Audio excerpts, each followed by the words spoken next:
Hi, it's me again with Corel Tips and Tricks. I think this is part 4. Somebody asked if you could put random circles into that shape, and it's really easy. I did it with just outline and solid circles. So what we're going to do, I'm going to take this old shape, and I'm going to make my nudge factor like 12 inches. And I'm going to take my Smart Fill tool, and I'm just going to hit my right arrow key.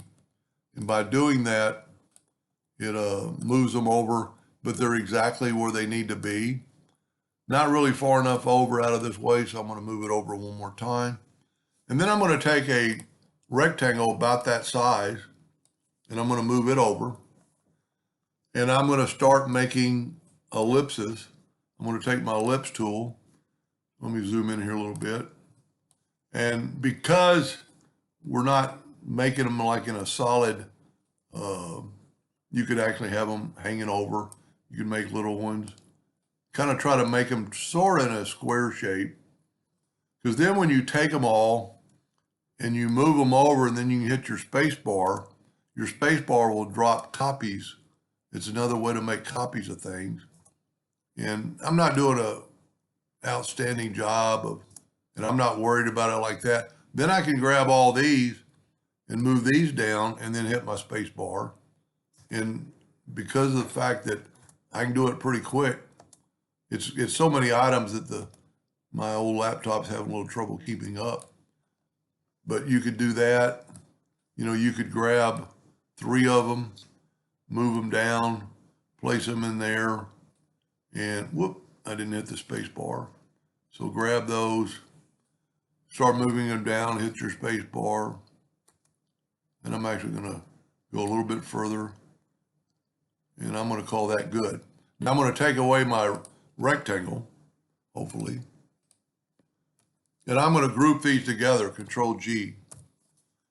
Now I'm going to take these, and I'm going to left click, right click, but then I'm going to group them together.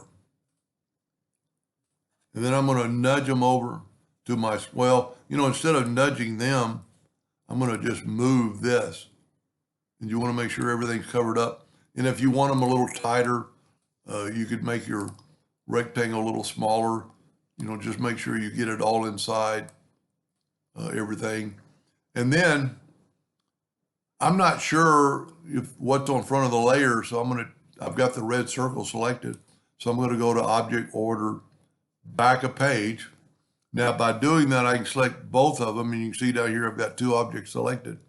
And I can go to the Intersect tool. And the intersect is going to intersect those circles into that shape. And then I can move them back to my original. I can make them black. I could actually make a copy of that, move it down, make a copy of that, and move it down. But I'm going to move it down twice, 3 times, and then fill these in. Let's make them black, and then put this back up, and you have total different looks. That's a pretty cool effect. Anyway, I like the lines, I think, the best. Anyway, I hope that helped a little bit and gave you some ideas, and thank you for watching.